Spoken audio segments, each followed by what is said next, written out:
The 7900 XTX and XT reviews are out, and it turns out that I was wrong in my assessment of the GPUs when they were first announced. I called the 7900 XTX AMD's greatest failure, and that video is now the most disliked content on my channel. As it turns out, the 7900 XTX is not AMD's greatest failure. It's actually much worse. I think it might in fact bury Radeon for good. It's a colossal failure, and one that will ultimately hurt you the most.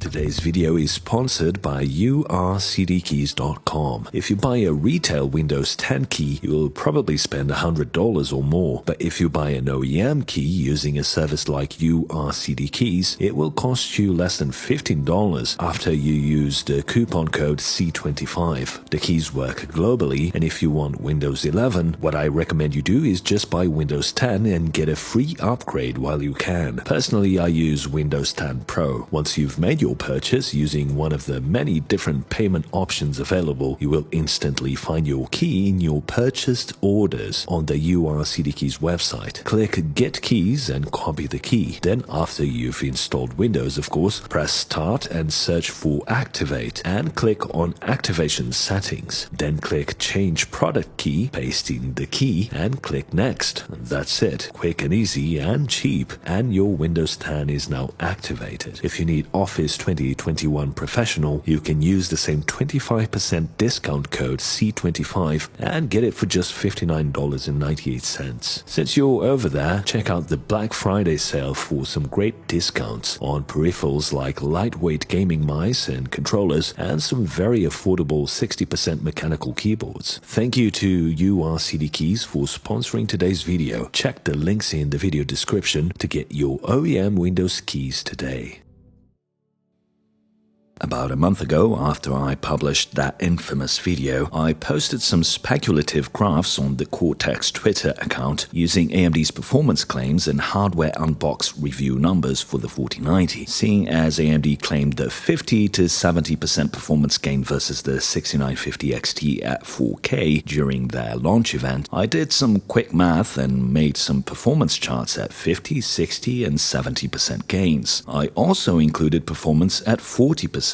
Just in case it was much worse than anticipated. I then asked the community which team they were on, Team 40% or Team 70%. Let's quickly look at some of the answers. By the numbers they showed, probably more like 55% average, maybe up to 60%, but probably closer to 55%. Let me be honest, I simply don't care. I will buy one not because I'm an AMD fanboy, but because I really hate Nvidia and don't want to support them anymore. Even 30% is good enough for me, based on what we're expecting to see with partner models. Combined with AMD's own numbers, I think any less than 50% would be kinda surprising. I'm Team 60% personally. I'm Team 50%, Team 60%. Then they say 55 to 70, up to 70%. I think the games that push the card harder will get more. Even at 50, 60% at 4K, it ain't bad for the price. Even if it's 40% faster than the 6950 XT, looking at the price to performance and watts to performance, it's more efficient than the 4090 by a landslide. 50% is the realistic number. I'll go Team 50%, 65%. I'm guessing 60% will be the average. I'm Team 60. AMD reference 55%. AMD custom 65 to 70%. Team 40%. At 4K I would be surprised if it's less than 50%. Should be 50 to 60%. Team 55%, 50%. Lowest would be 50%. Also AIBs will be more like 65%. I am Team 55. I would be a very happy buyer with 50% on average. At this point, it would be lunacy to pick anything above 40%. I say 30% just for fun. We finally find someone reasonable, it would seem. Here's a great one. I don't believe it will be 40% at all. If it was, AMD would be charging $700 for this thing. I'm more Team 60%. The comments go on for a while. The vast majority of people said their expectation option was 50 to 60%. Now contrast that with a poll I just ran today after the reviews went live. I asked the same followers if the 7900 XTX was disappointing, about where they expected or better than expected. And wouldn't you know it, the majority of people seem happy with the performance. So that would mean that the 7900 XTX did indeed deliver, and it's 50 to 60% faster than the 6950 XT, right? Looking at the hardware unbox numbers, which were the ones I used for the original speculative charts, at 4K the 7900 XTX is 35% faster than the 6950 XT. 35%. Tech Power Up has it at 31% for an aggregate of 1080p, 1440p, and 4K. Now, granted, I didn't even have an option for under 40%, as I thought AMD wouldn't release something that terrible, given the hype and their promises at the RDNA 3 announcement. So technically, I didn't actually give my followers the correct option. I'm not going to expand on what has already been said countless times about the AMD fanbase, but I'll just say this. If you really like AMD that much, why do you constantly validate their failures? Shouldn't you demand more from them when they miss your expectations rather than move the goalpost around? The GPU is 35% faster than last gen's flagship, when most people expected at least 50%, and you are giving AMD a pass yet again, and you call yourself an AMD fan.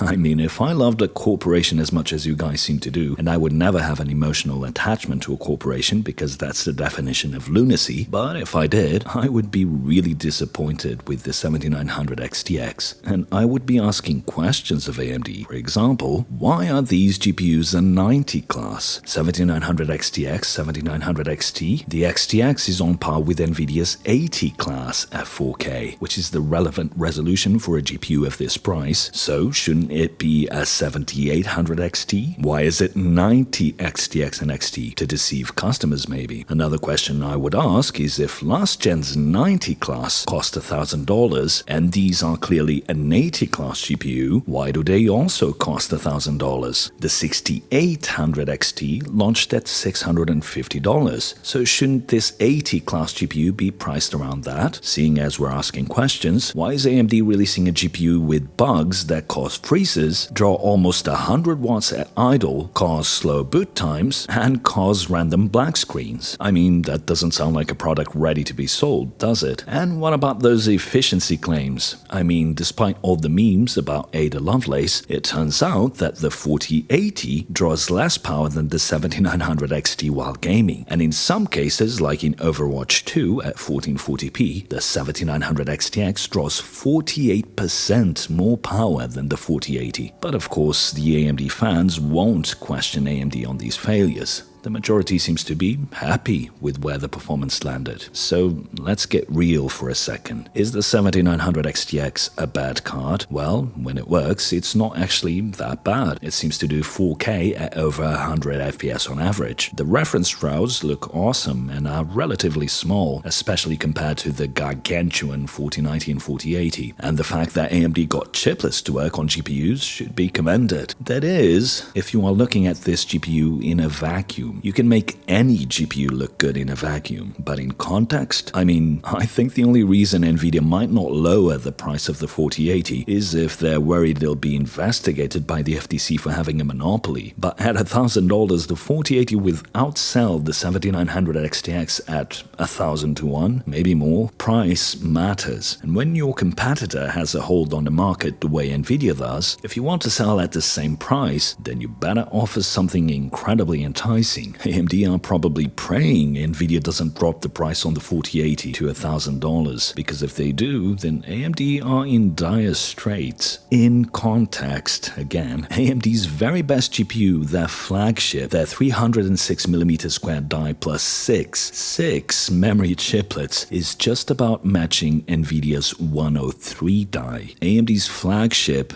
is matching NVIDIA's Tier 3 GPU. We are a few weeks away from NVIDIA launching their 104 die, the 4070 Ti. If that card performs at the same level as the 7900 XT and costs, say, $800, I think the Radeon Technologies Group should just close shop. AMD should just sell the discrete graphics division, because NVIDIA would absolutely destroy whatever is left of AMD's market share with the 4070 Ti at $800. NVIDIA's 104, their 4th tier GPU, is a huge threat to AMD's position in the high-end market. Think about that for a second. Good thing for AMD that NVIDIA will probably sell the 4070 Ti for like $900 or more. I did check other sources, and the majority of reviewers found the 7900 XTX to be on par with the 4080 or thereabouts. They're in the same tier. I'll give AMD the benefit of doubt and say the 7900 XTX is 5% faster. Plenty of reviewers out there are saying the 7900 XTX is a good card because it's $200 cheaper than the 4080. Again, context, people, context. The 4080 is probably the worst selling GPU that NVIDIA has ever put out. When was the last time NVIDIA launched an 80 class GPU that was rotting on shelves for this long after launch? Well, they won't be for much longer, as I would expect that whoever was waiting on the 7900 XTX before jumping the gun on the 4080 is now perfectly happy to pay the premium. So the 7900 XTX being a good buy because the 4080 is $200 more is not a good assessment of the context and the situation. The 4080 is overpriced because NVIDIA wants to sell whatever is left of the Ampere generation. No one is buying the 4080, or they weren't until the 7900 XTX reviews came out, so that argument simply doesn't make sense. We haven't even talked about ray tracing, and honestly we don't have to. Ray tracing is not important. It's the new hairworks or tessellation. It's there to help sell NVIDIA GPUs. It doesn't really add anything to games visuals that I would consider worth it for the performance hit that you get. But like I said, we don't have to talk about ray tracing. The raster performance and the price of the 7900 XTX speak for themselves, and they are incredibly disappointing in my opinion. The 7900 XTX should cost $650. The 7900 XT should cost $550, going by last generation's 80 class GPUs, which is what these are. At the current prices, I think AMD have painted themselves into a corner. The only thing that can save Radeon Technologies Group from collapse is if NVIDIA doesn't cut prices. If NVIDIA cuts prices on the 4080 and launches the 4070 at a reasonable price, I think the 7900 XTX and XT will become a burden on AMD's finances. If I were in AMD's shoes, I would cut my losses and port RDNA 2 to TSMC 4nm ASAP. Just make a monolithic 4nm 6900 XT